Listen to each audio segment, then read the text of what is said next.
thanks for coming.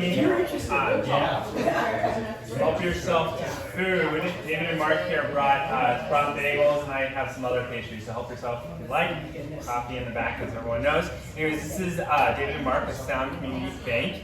Nice to meet everybody. Yeah, so they're here to talk a little bit about what they do. So, Dave, Mark, and go around the room and introduce yourself real quick. I'm Robin. Robin. I'm the Agent Resources Specialist here, so I do trainings and marketing for our brokers. We could use training. Yeah. I can help. I am Lana, an agent here. Andrew Helgeson with Fidelity Title Master. Rhonda Hasse, broker. Hannah Bentley, broker. Debbie Schultz, broker. Shauna Tryon, broker. Isaac Schaefer, office manager. Isaac, congratulations on passing your broker management test yesterday.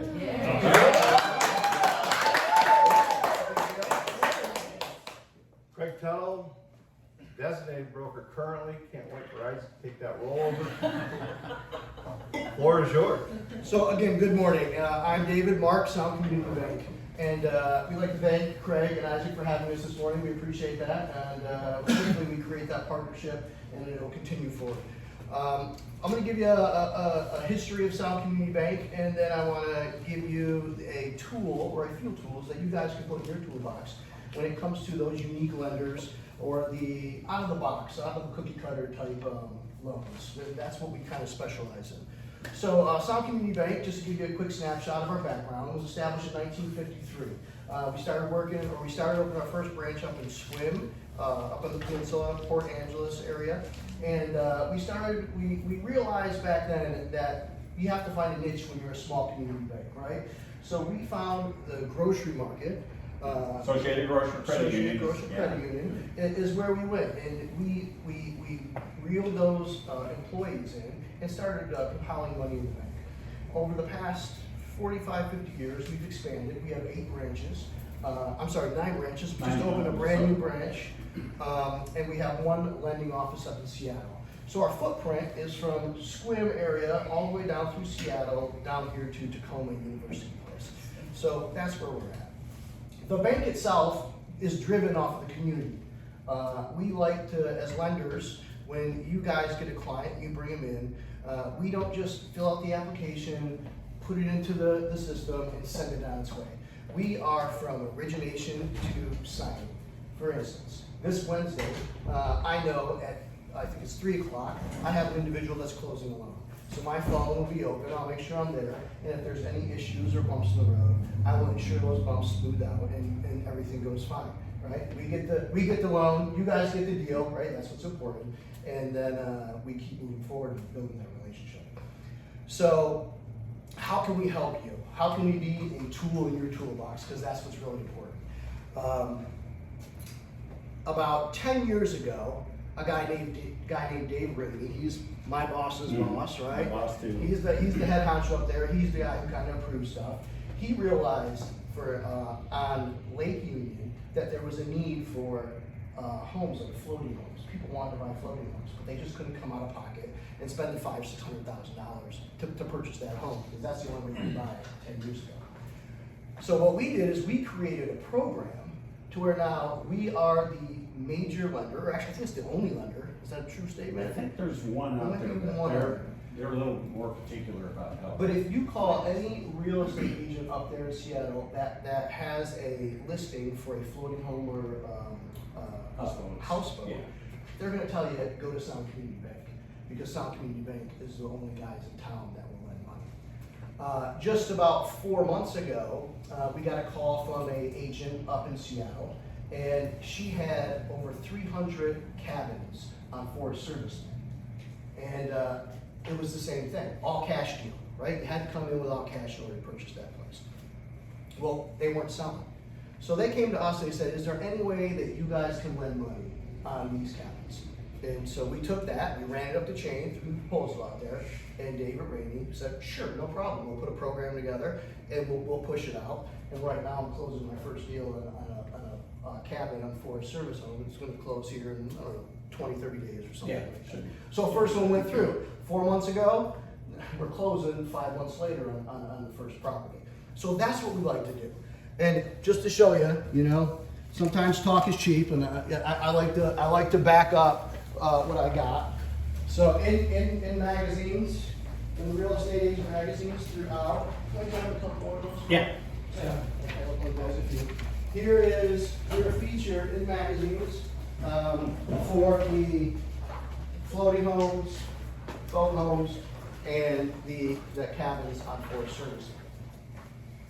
Mark here is the expert. Do not laugh at me. He is the expert when it comes to manufactured homes. Him and Craig were having a conversation early. I think you've closed about 200-ish in the past. Last 3 years, close to 3. 300 in the past 3 years. And I will let him speak a little bit about that to give you guys an idea of what we So do. yeah, basically in the manufactured homes, we can do them, we can finance them on leased land. There's a lot of communities out there now. So we'll finance those based on credit score and down payment, which will kind of determine what the loan to value and the credit score is going to be, is going to affect the rate too. But we can do those with as minimum down payment of 10% if a credit score is above 680. So we'll go all the way down to 620 with 20% down. And I know a few of the other lenders that are doing manufactured homes are really restrictive on age, and then also on Age of the home. age of the home, and then yeah, not their age, Age of the buyer. age of the home, and then also the term. So it's just hard to say. I get a lot of referrals from some of the other companies that are back east that are doing these types of loans. But so we'll do those. Any community will finance if it's built after June of 1976. So we don't have to have a property that's only 10 or 15 years old. So we'll go back down there. I have one right now that's closing next week. It was built in '69. It's a park over in Des Moines, overlooks the sound. It's like a beautiful view. So we got an exception to do that. And then the lease land, so basically we can do those. We'll do a single wide with 25% down. Same age restriction, built after June of '76, so it's HUD certified. The other thing we'll do, we will loan on pre-HUD built manufactured homes on land. So, and also if it's been moved twice. Or I think VA is the only company or lender that's doing those right now. Rumor has it FHA is trying to mirror that program, but I haven't seen it come out yet. But we'll see So what that's a happens. conventional loan. Yeah. Move twice, but no more than twice, right? Right. But that's a portfolio product. We'll keep that in-house. Down payment is a little bit more than what conventional FHA is going to require. We're going to do it or need at least 20% down. But if it's been moved twice, that's fine. We're okay with that. And, why is Mark so successful in this? And, I can only come up with one reason, and we were talking about this earlier when I was the inventory is out there, right? Yeah. You guys know that. There's no, the inventory is very, very slim. People are fighting over homes. There's multiple offers, right? So the people that can only afford $250,000 and below, what are they going to do? Where are they going to buy their home? They're going to come see Mark, and he's going to spend that loan for the manufactured home. You guys get a win, we get a win, and we keep moving forward. The sad news is these mobile home parks right now have been gobbled up by some big corporations, and space rent is just escalated. I'm seeing it anywhere up to $1,100 a month, as low as $525. But still, it's tough to qualify people based on that. And when we see that, what we try to do is also maybe point them back to the conventional size and go, look for a home. Maybe you can afford that based on what that space rent's going to be, your payment with us. Maybe you can afford $300,000, $350,000. So we always try to convert that back there. Yeah. Do you have a lower end limit on the price of the homes? For loan amount, Yeah. officially we don't. I've done them as low as $14,000. Oh, wow. But what happens is that kicks it into that HOEPA, the Homeowners Equity Protection Act, and high price mortgage loan. Then we gotta send them to mortgage class, pre-purchase counseling. What kind of rates are you seeing on most of the mobiles? Anywhere from 8.5 to 9 3/4 on a 15-year. And do they have to be primary residents? No, I do a lot of co-signed loans and investment. If it's investment, we'll Investment go deals all day. 20% down. So Even on a single home on leased land, you could buy Yeah. as an investment. yeah. Again, 20% down. I see a lot of those, and it's mostly they're putting in a family member or something like this. And we're fine, we kinda like doing it that way too. One thing to add to that, if I could, so one of the reasons I came over to the bank, so I used to fly Apache helicopters about 10 months ago in the Army, right? That was my gig, that's what I did. And I had job offers all over the place. And I came over to the bank because I said, man, these guys do stuff that no one else will do, right? If you have a deal that's not going through, as long as the credit's good and it makes sense, I promise you, we will take that to our boss and we will figure out a way to get that money to that lender. Now, of course, the rate may be a little higher, the term may not be exactly what they want, but no one else in town is gonna lend them that money. We will find a way to get that money to your customer and to get your deal pushed through. I'm sorry, question? So, question, I've had a couple clients, maybe, I don't know, it's been 2 or 3 years ago, that purchased a manufactured home on leased land. Mhm. Do you guys offer like a refinance if it's Yeah. a better program or a better interest? If we can help them on the rate, right now, I have to say 50% of my pipeline is cash out refinances on manufactured home. People are getting in there, they got those credit cards back up, but the equity is increased in these properties, so it's like, yeah, Why we'll not? do an 80% cash out. It makes sense for refi. us, you Yeah. know, it makes sense for them, and you know, community's in the name, right? Sound community bank. If we're not helping out the community, we're not doing our due diligence, right?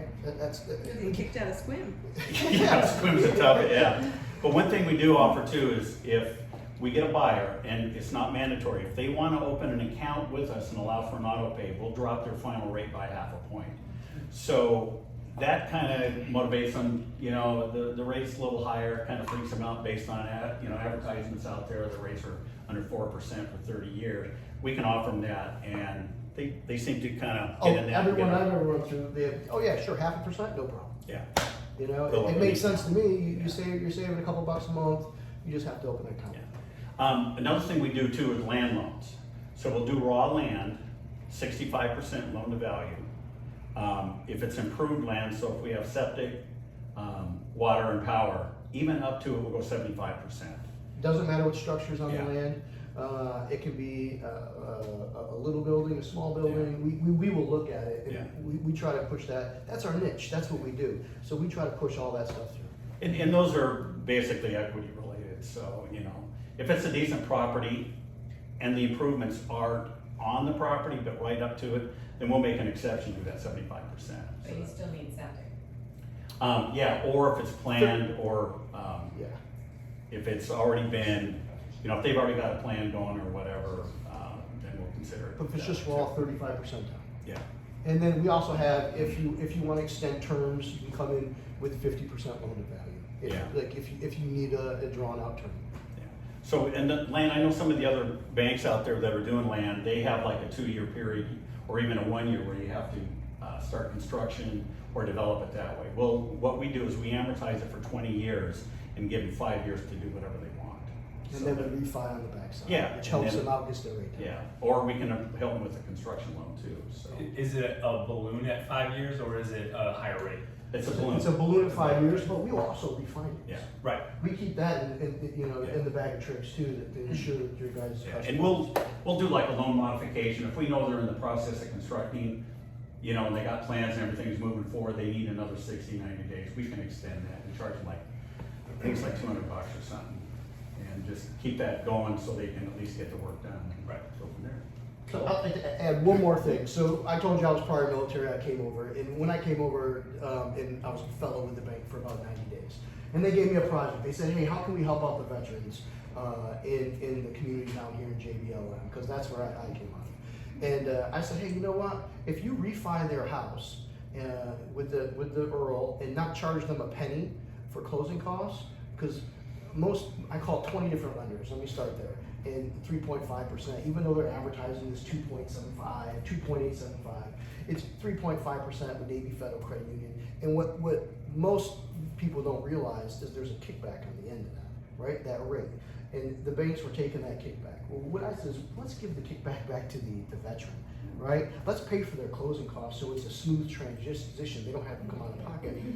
I sent the proposal up. Randy was like, you know Let's do what? it. Let's Yeah. help out veterans. It sounds great. We may lose a couple dollars on the front end. Stamp, seal of approval, and it's out there. And I think I put through about 9 VA loans in the past 30 days, just because of that purpose. So, and that shows you the flexibility that we have with the bank. We have a direct line to the guy who signs the check. So if you guys have a unique property out there you're having issues with, let us know. We also do the VA, Fannie Mae, conventional loan stuff, just like everybody else does. And I think we do a little bit better, right? Of course. We do service everything. The only thing we sell off is our guppies. So we'll sell VA, USDA, but everything else is service local out of our Seattle bank. They can come into any of our branches, drop a payment off, or set up an auto pay if they want to do it that way too. So that is an option. I got one more thing I like to throw out there because I see certain. He's hard to stop. I'm hard to stop. I get going. So this is just for your reference, and I'm a money guy. I'm a big investor. I've been an investor for a long time. So what I like to say is, what are the best programs that our bank has to offer? So we also do this. It is a checking account. I know it's kind of off topic, but we offer a 2% return on your money, like a money market, as long as you keep it's under $10,000, right? And you have to, I think, use your debit card 15 times, Something like that. But 15 trips to the spa and you're good. but if you use your debit card a lot, right, like normally most people do, and you want to make 2% on your money, it's there, it's available. And I forgot to grab the ones. Yeah. That's pretty good, right? I mean, you can get on your phones right now and Google a money market account. I bet you get 1.5%, and I'll put $100 on that right now. I promise you, 1.5%. And yeah, and that's probably over 50,000, or there's a certain amount associated. Yeah, all better. 2% a checking account. You earn money on your money as long as you use your debit card 10 times, and we have a cap. It's under $10,000. But if it's a daily user, I use it. Why not? 2%. You can have more than 10,000, but you only make 2%. You only make 2% on 10,000. Yeah, right. Cool. So is your website here, is that right? So Mark, your office at 38? Yeah, just down from the mall there. David's over on Bridgeport. Yep, University Place. Craig's stalking you guys now. Hey, good. I just want to show everybody on the web, go to Santa Community Bank, go to About Us and find these guys here right there about mid-page, so. It'll be in the weekly review. Yeah. This is the guy we bribe all the time to sign up on our deals, so he's a pretty good guy. So on the VA, what we're experiencing, we're going to talk about next is multiple offers in this raging market. I was experiencing one where a VA borrower said on a 390 home, 389, 950, hey, we'll pay $450,000. That's what we'll escalate to. They told the other broker. That wasn't my buyer, but we see these escalation clauses, and most people, say, oh, VA, that's not good. So what's your comment on value? Have you had some challenges with appraisals, as long as it's within reason, versus conventional or FHA? So appraisal with VA is always a little bit stricter, right? Because they guarantee the money up front. They guarantee 25% for the loan. So they have their regulations or rules that they have. But I've never run into an issue. Of course, if it's over appraised value, they will only go to a certain. And the buyer though could, if they have the money in They have the money, their they pocket, have they the can money. pay over. Yes, they Okay. can pay over. Then, been in business 20 years, ran into a VA appraiser on a property, and my mindset in the first 10 years was always, well, it's, we want cash, then conventional with a bigger down, then FHA, and then VA is really the jack. Not, Right. Those are the queen, king, they get trumpet. But the guy told me that he doesn't care about conditions. We were going to do a roof repair. He wanted to go out and do appraisal. I said, wait till we get the roof repair done. He goes, I don't care if it has a CO2 detector or hot water tank straps. I says, you gotta be kidding me. He goes, no, if you look at the VA handbook, FHA is gonna do the strict condition. Is that what you know too?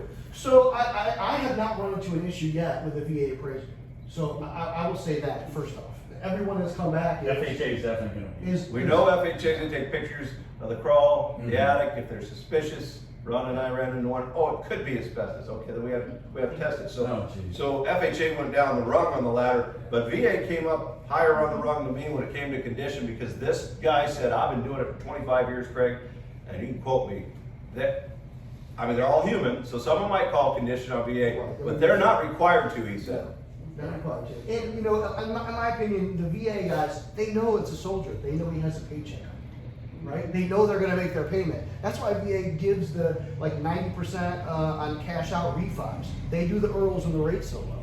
They on purchase, they will go through and they approve the appraisal and at value. because they know these guys got money, it's a guaranteed paycheck, they're gonna make their paycheck. If not, you pick up the phone, you call their boss. So, and they make sure they get down there to pay their bills. Yeah. That's what I've noticed. VA defaults are extremely low from what you just said, Yes. right? What is that threat to that soldier that, you know, they're gonna call my boss? What happens if he's not making his payment sheet? So if they don't make their payment, right, they call their first line super, or their boss, their commander. Their commander will actually go in and first they get counseling, and they get sent to like money management courses. And then they ensure that the payment is leaving their check to pay for their rent, especially if they have a wife and kids in the house. Because the spouse is considered, you know, the veteran's rock. Insure and as auto pay, Yes, hold their hand? Okay. Yes, they will go and they make an allotment. They make an allotment out of their bank account, and it will go directly to the lender. Yeah. They don't, so the commander, so JBLM, for instance, right? They want to work with the community. There's so many community outreach programs between JBLM and Tacoma, Lakewood, Lacey. You know, they want to be in the community. They don't want the name to be slandered. You know, they don't want the guys going out to the bars and starting fights. You know, that's not the representation that they want from soldiers. They want good, clean individuals, a part of the community, and they take part in many events. Okay, cool. If anybody wanted to know that Mark, his last name is similar to Corey's, who is a Week. Corey Week lives down the street on J Street. The reason I mention that is that Corey got Mark into the business. Corey is towards his retirement years, but if you do need, you know, someone that's really knowledgeable when it comes to, you know, new construction and land, that's what Corey does, his yeah. brother does. So, you know, you got a smart family there in finance. So, Great. all right. So what you guys can connect with all the brokers later on any other additional questions. Any last minute questions before we go? Well, Well, there'll probably be some more towards the end. I'm sure they'll get with you one-on-one on that. So we're gonna go into this segment, and then I'm gonna have to take off a little bit before the meeting, so I'm gonna spend 10, 15 on this max. But here's the thing, is that we have a market that's very interesting right now, and we're experiencing multiple offers. You know, the recipe is that we have low inventory, and we have low interest rates. And that's a wicked recipe. That kicks the whole thing out about we're slow in the winter. You know, the whole, you know, seasonal real estate market really hasn't been that way in the last 5, 6 years if you look at it. The only thing that became what I think seasonal, I'm up to debate for this, but I've seen it in the last 3 years, and it really throws that whole seasonal, what we used to be used to as brokers, is that, well, it's a good time to list in February or March, and then sell it before school gets out, and then we pick back up after the 4th of July, and then we kind of die off there at, you know, Labor Day, and we get back on in September, and we ride to Thanksgiving, and it's kind of slow up until about February 2nd, Groundhog Day, Humans Day. Okay, yeah, that's logical. I mean, that's people's patterns of life, but the last 3, 4, 5 years, we've sold through the winter. Right. And this last winter has been the most fierce that I've seen. And that's absolutely due to the low interest rates, low inventory. That little recipe combination has made this thing go right through, because buyers can't afford to take any time off, even though those time off and those seasonal things come up. Yeah, seller's mindset still, hey, we're gonna, you know, maybe list in the spring, and we won't see as much good inventory in the winter. But that's not true. You all look at the MLS, you see these beautiful homes. You know, people have been able to get money on HELOCs, or they have money. They're fixing them up because they know by fixing them up they can get them to sell for a higher price. There's investors that are paying what we thought would be crazy, and it's a risky time to do it. What if the market's going to crash? They're fixing them up and flipping them and getting, you know, 30, 40, 50K above what we think that they could get, right? And they're getting appraised, they're going. And cash is in the market big time.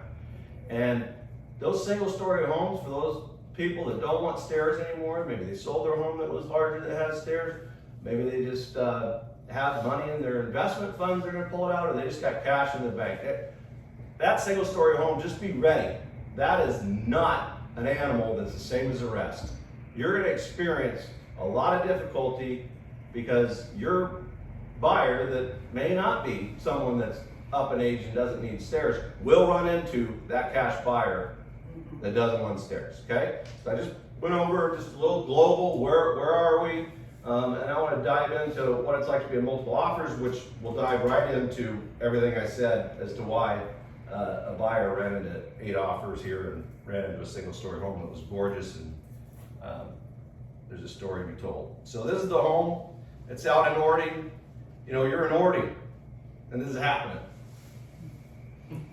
This isn't North Tacoma. When a market's like this and it's really good, your outskirt areas are going to be strong. When we're in the Great Depression, people wanted to spend less on gas, they want to be closer to work. Then your inner city throughout the United States, probably throughout the world, if you want to go search globally, people are going to be closer when money's tighter. Right now, condos and outskirt properties, they're experiencing the same rush. This property here had 8 offers on it. So we knew that it would be this way, and I just want to help you on how you should have your mindset on helping your buyers. So you need to be in superior mindset.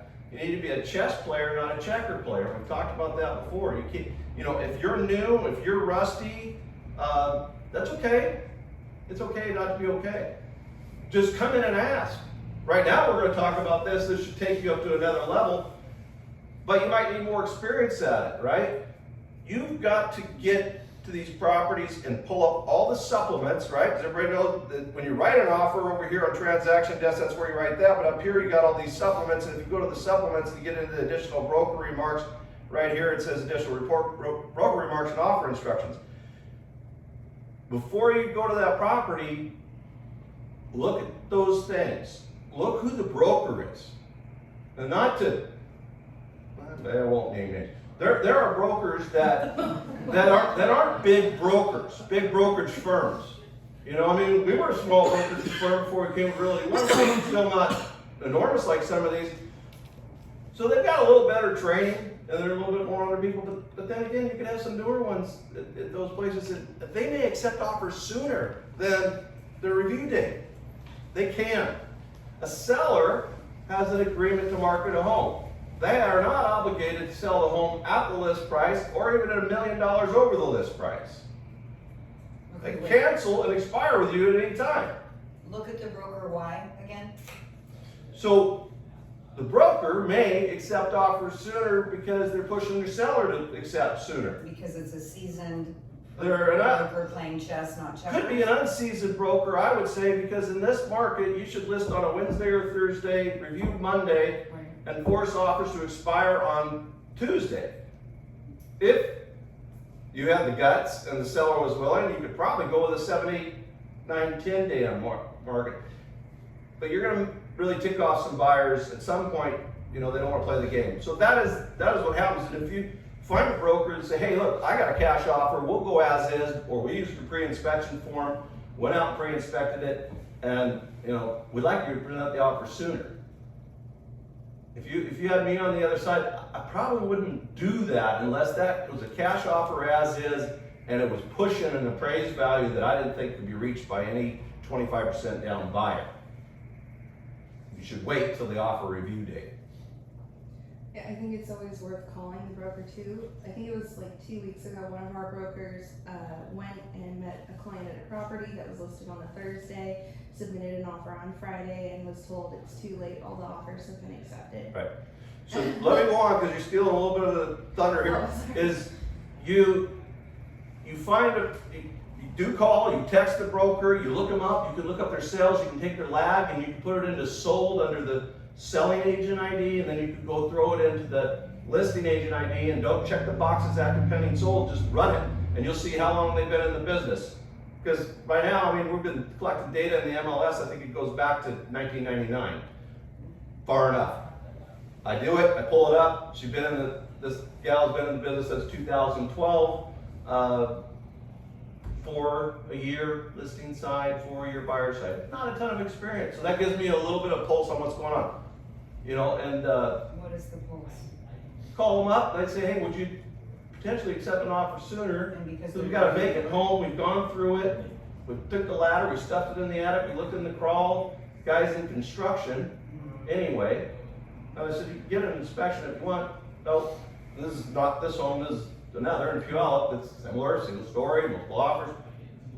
She says to me, yeah, we're gonna At the same time, I'm waiting on the one in Ording. I'm just excited the night before on a high. I did all these things right. And I go to this other one and she says, yeah, we'll accept, I think we should accept offers sooner because in my view, the offers that come in initially are usually stronger. Okay, whatever. She talks to the seller says, yeah, and we just go list price as is, quick closing, and I think we're gonna get it signed off. So I think we got two that are gonna get signed off. This one and the other one, that's a better story, but she calls and says, nope, someone showed at 130, wrote cash, as is offer, and I can put you in backup position. That's how quick somebody can write an offer, pulling over the side of the road, on the pad, whatever, getting it in. So they can accept sooner, and that's what you need to do is just kind of look at everything you possibly can, call up the broker, feel them out, see if you can get it done.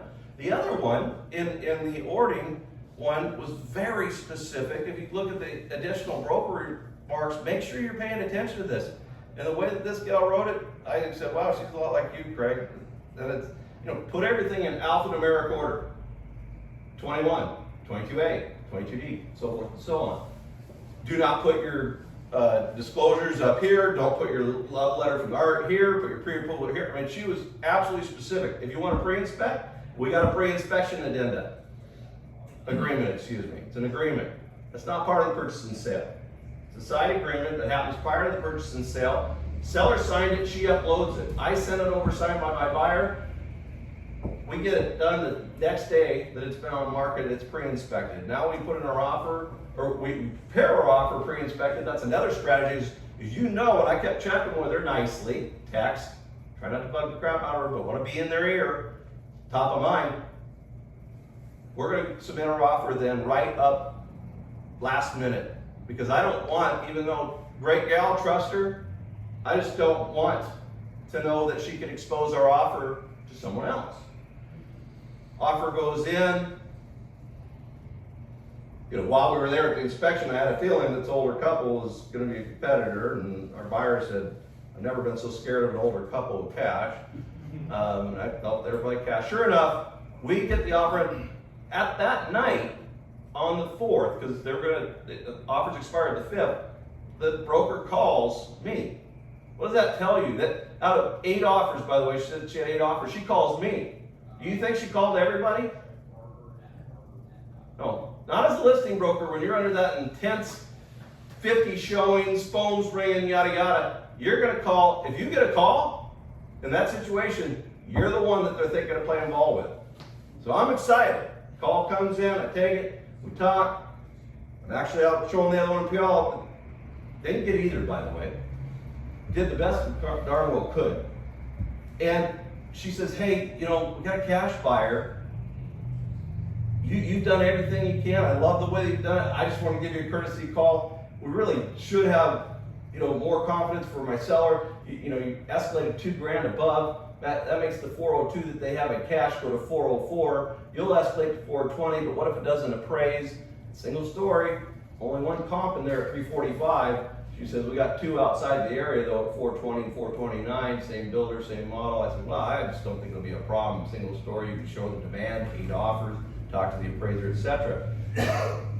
She said, well, I want you to get a 22 AD going, increase down. So I said, well, 5, 7, 10. She goes, it's probably gonna be at least 10. 10 was logical because if they went to 402, had to increase 2, they were at 404. We were listed at 390. Explain the 22 AD a little bit. I'm going to get back to it, but the bottom line is, by risking them, they go up 10,000 over a low appraisal is what they have to pay out of pocket. We talked about it earlier on a veteran, is that you're going to get your loan at 90% in this situation on 10% down of the appraised value, and then you're going to pay your down payment at 10%, but you're also going to pay whatever you'll state in the 22 AD that you'll pay above appraised value. So that was another 10 grand. And the buyer said, yep, I've got the down payment at 40 grand. I've got my closing costs factored in at no more than 10, but 10, that's 50. I've got 60. Craig, just don't put me past 10. We'll do the 22 AD at 10. And at that price level, it wouldn't have mattered. They were willing to go to 420 anyway. So I know that's complicated. I'm talking fast, but All the pieces to the puzzle were ready. And it's 8 o'clock. And I gotta get the 22 AD signed. So I pull over the side of the road, I get it, send it out, buyer signs it, the seller goes to work, gets up at 3 in the morning. We couldn't get it signed off that night. What happened the next day? I'm anticipating getting it at 5:30 in the morning, 6 in the morning, because she's telling me, yeah, this is good. You got a really good chance, I can't promise you. I get no call, I get no text, I get no email. Buyer's worried. I says, I don't have a good feeling. I kept texting her, what do we have to do? Just tell me what we have to do. I have a bad feeling. She says, your feelings aren't wrong, I'll call you in a little bit. So I talked to my buyer and I said, let's get that escalator beyond $2,000 over, let's go 5. She goes, I'm in. And when the gal calls back, I tell her that, she goes, it's not gonna matter. The 2 cash buyers ended up competing at 425 and 427. Well, we couldn't touch that, we were approved at 420.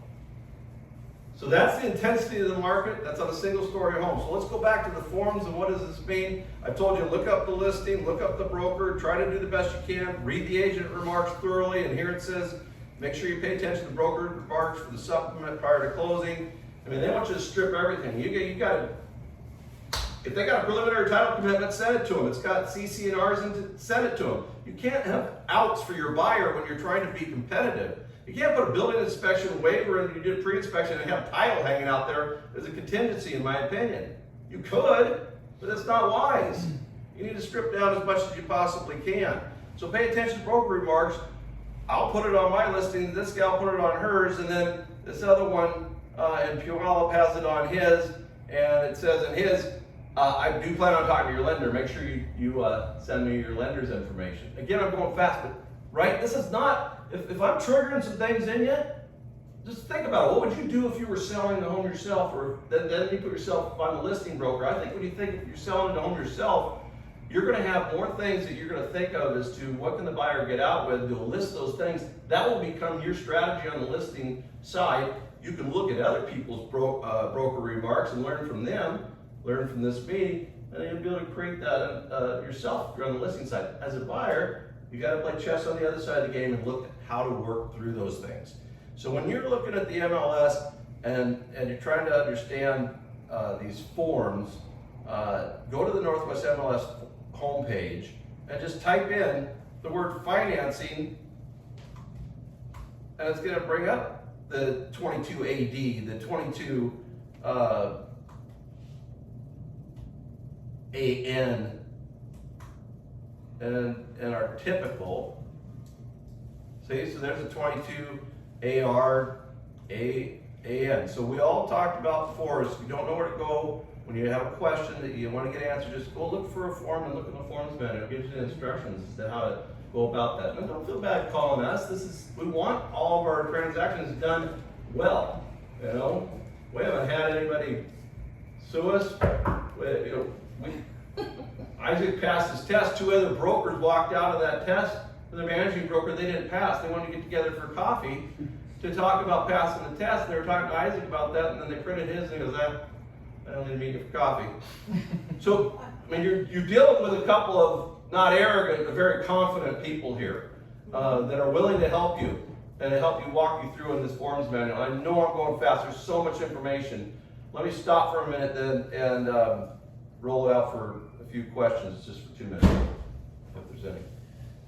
So Greg, for your buyer's agents that are out there trying to compete in a market where they're going as is, where they're waiving inspections, if you have a client that's conventional or first-time home buyer and they're approved for 400 and they can't waive things like that because of risk, would you recommend showing them at a certain price level beneath 10% lower, 15% lower of their approved? I think we all have our opinion on that. I mean, yeah, you're not going to win, you're right, but you're better off looking at aged on market. When pending inspection back to active and has some market wear to it. But absolutely, you'd want to make your life easier so you're not spending as much money in gas. Right. It's a conversation you have to have with your buyer, which is tough.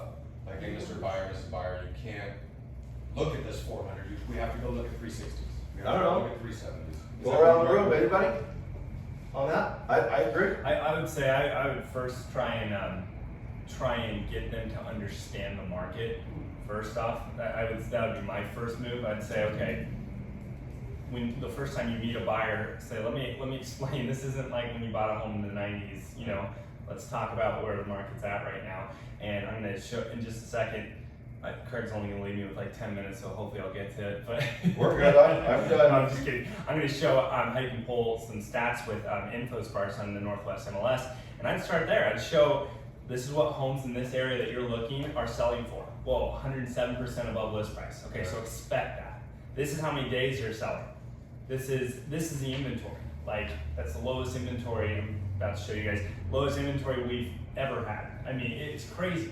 And so I'd start there, and then kind of say, so what do you want to do? Don't be the bad guy, let's just show them the numbers and say, Don't Sure, get your tactics hopes now, up we for Yeah. what you think your price range is. One thing nice about Yeah, go the ahead. VA, and then we can go back to the VA, is they will loan 100% of that. So your buyer doesn't have to come in with 10 or 20% down. So they won't maybe get appraisal, of course, but, you know, so say you have a $400,000 home, he's qualified for 400,000, but you think he's gonna have to go 415, 420 to get it. If he's got that $15,000, $20,000 in the bank, he's willing to put that up. Yeah. That's a win. Are you also financing VA rehabs right now? Because I know that that is something that is available. So we And there's look at, I would look at it. I Yeah, haven't okay. financed one yet, I have to actually go through and look at it. But I think we are Yeah, it's not on the VA. not Okay. needed. Thank you. But we have a portfolio, so we can go portfolio lending on something like that, if things make sense. I also want to explain something about the 22AN. So just to repeat what Craig was saying about 22AN, how it works is you say, hey, we're offering 400 and we're also including 22AN that says we'll increase our down payment by $10,000 if we need to, if the appraisal comes in low, okay? So let's say the appraisal comes in at 390, you're still gonna pay 400 in that case, but the bank's only going to finance whatever percent, let's say you're doing a 3% down conventional loan, they're only gonna finance 97% of 390. Does that make sense? So, for clarity though, when you're explaining it to, you have to really be careful how you explain it to a buyer, because they're not like paying an additional $10,000, they're not wasting that. It's not like saying, throw in $10,000 and it's for nothing. Your payment's lower, it's just a larger down payment, right? So just the way you explain it is really important, because for someone who, this is their first time buying a home in a while or ever, you seem to be saying to them, oh, you're paying more than the home's worth. Well, no, you're just paying more out of pocket. You're paying the same amount, you still want the home at 400, right? But you're just paying a little more out of pocket. So anyways, the way you phrase it is important. Taking your 3%, 4.5, and it's all going to principal. Exactly. So your payment's gonna be lower, equity's higher, etc. So I don't have a ton of time, so I want to decide which part I want to go over. So at the last Realty One Group conference I went to, they showed some polls that the Association of Realtors took, talking to buyers about what they wish brokers would give them, what they wish they got more from brokers. They were saying brokers send out their newsletters with oftentimes things that they don't even look at and they just throw away, right? But what do they like to see? And the far and away the highest thing that people mentioned was statistics. They want to see the numbers, right? Because for us, we're in it every day, but to a buyer or seller who isn't selling homes and buying homes every day, they don't know what the market's really like. They hear things, but we hear things all the time and we don't know what's real. So they were talking about find a way to, this was actually, Inman was one who gave this speech. He was saying find ways to provide stats and that'll set you apart. So anyways, this is a tool that's on the MLS that I just want to show people how to use. It's called InfoSparks. So when you go onto the Northwest MLS, right up here, stats, hover over it and click InfoSparks. There's two portions. I'll see if I can get to the second portion over here. But this is something I think everyone can implement literally today, and it would take you about 10 minutes. And this would be, you could be a monthly newsletter that you send out to your entire sphere. And so this is how easy it is. So you go right up here to Fast Stats. I don't know if this is going to show as well from far away. In the top right, there's a tab called Fast Stats. Click on that. select your area. Let's go Pierce County. You can go MLS, you can go zip code, whatever you want to do. Let's go Pierce County.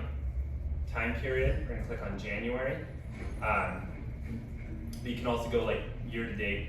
I'm gonna click view report. That's how quick that was.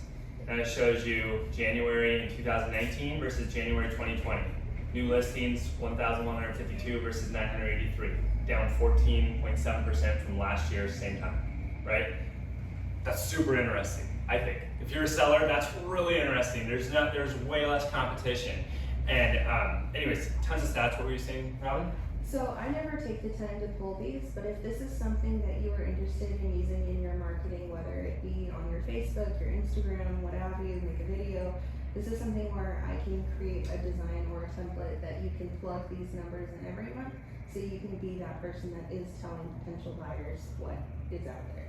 So for social media marketing, that's awesome. I want to show you how you could send this like a newsletter in, again, 5 minutes. Okay, so I just pulled that report really fast, clicking download.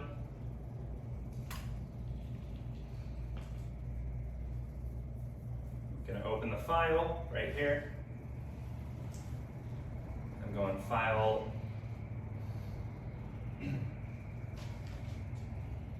export. I'm turning it into a JPEG. This will make sense in just a second, but I'm just showing you guys how easy it is. Okay, so now I'm saving it as a picture. And now I'm going to Sync, or CRM that everyone has, okay?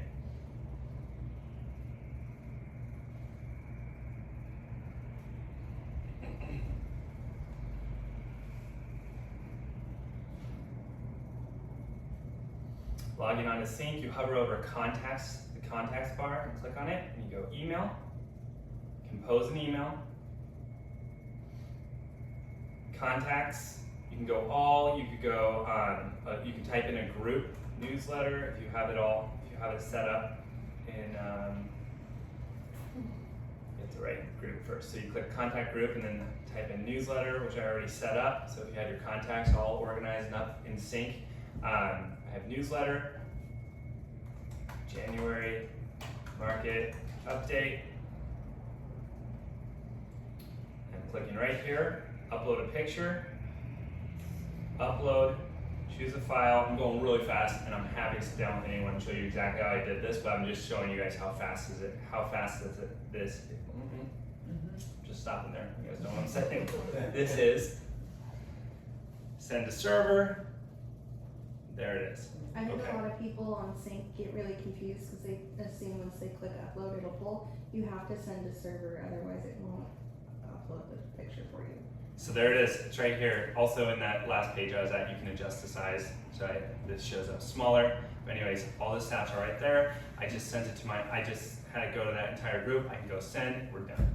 It's also a great tool for your own personal knowledge so that you're 100%. speaking actual facts. I use it to find, you'd be surprised the trends you find if you track rural areas and the small patches in towns, say lake areas and new crazy. developments that come out. You will watch how they're doing right there and be able to be more knowledgeable than the broker next to you who just knows the general area. You can get precise with InfoSparks on what you know.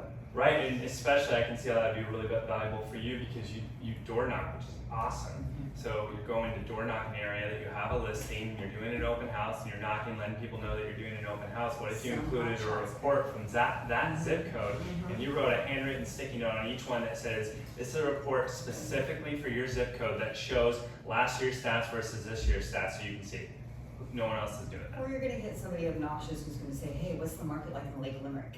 And you're gonna bluff it and tell you the Shelton market. InfoSparks is gonna tell you, and if you're a Shelton person, you should know that Lake Limerick is its own beast, and Yeah. so there's always the one who's gonna call you out on what you know, and you better be on it, or you're gonna end up lying, and that's not okay. Right. Well, let me get right back to you. The edges, which we tend to do. Right, but that's a great way to get someone's number. Let me get right back to you. I'll send you an email Oh, yeah, right and now. I can show you the Right when I get facts that back, I'll back send up you an what just exact came out report from for the area that you're referring to. It's a great one. Okay, I have a little more time, so I just want to show you guys one other way you can use InfoSparks. So going back to Matrix, you click Stats, InfoSparks. So if you want to see, again, let's use the listing example. You have a listing in 98403. So you go up here and you click on zip code. 98403. There we go. You can also add an area and draw like a map around a specific area, right? If you don't know what the zip codes are, but you know like this is an area that's comparable, you can just draw a shape around it. Click residential. If you want, you can sort it by like 3+ bedrooms, etc. So you can really dial it in. But for this, in this case, let's just say just residential and all types. So I did 98403, and I don't have to press enter. It already does it. It's already computing right now. But you go new listings. Shows you 86 in January of 2020. It's awesome. You can just go right back Down to to the this. age of homes, probably the one level versus multi-levels. Like 100%. Chris There's talked so about. many You wanna different- see that graph change. Yeah, there's so many. Look at this. All these different categories: 1-story homes, 2-story homes. You can go homes for sale, pending sales, sale price, median versus average, month supply. Look at that. 0.20. I'll sell my house, I think. Yeah, right. Price per square foot. There's tons of information here. Also super cool. You can just go share right here and save things as a CSV, a PDF, social media. It's awesome, and it's all right here. And The social media stuff is really cool too. yeah, it's great free content. That the main thing I wanted to like point out is it doesn't take much time. If you time block 30 minutes per week, you'd have some awesome content that you can send your clients once a week, or post on social media once a week. I think a lot of times people are like, I want to do more on social media, but it's just such a hurdle to even think about. I mean, that was like 11 minutes and showing you how you can do all that really quick. So, that's all I got. Robin, do you have anything? Yeah, actually, so I just want to go over like 3 quick things. So first of all, February office meeting, I want to say happy birthday to James Franklin, and we've also got Anthony Ziober this month. I wanted to talk about something that you guys will start seeing from Realty One Group Corporate. It's called Home Actions. It's this new thing they're rolling out where basically they'll take all of your email addresses. So if you have a Gmail account, a second Gmail account, and a Hotmail account from way back when, they'll take all of those contacts, they'll clean them up for you, they'll delete any duplicates, they'll fill out any pieces that are holy. So if you've got someone's cell phone number here and you've got their email address here, they'll put it together in one contact. It is $99 for setup, and then it's $60 a month. I am so excited about this because Craig's contacts are like a nightmare, so I'm super hyped, but it's not currently available to us. It's only available for MoxieWorks. It doesn't integrate with Sync, so I don't want you guys to see it and be like, let's do it. Because unfortunately, we don't have the tech yet, but it's something that's hopefully coming soon. And then to end on a high note, I wanted to sort of briefly talk about Realty One Group Summit. So Summit is like a big hoopla that Realty One Group Corporate throws in Vegas every year to celebrate their anniversary. They talk about new technology that's coming out, new tech that they're going to be giving brokers. It's also a really big party. It's something where we haven't really talked about it too much because, you know, we've just been getting our feet under us, but it's something that you as brokers are welcome to attend too. It's coming up this Valentine's Day, so we're a little bit short now, but next year I'm hoping that we can get a big group together to go. It's like half play, half work. It's awesome. Craig just plays. But yeah, that's it. Thank you guys. Yeah, thank you everyone for coming. Before we close out, if I could, I'd like to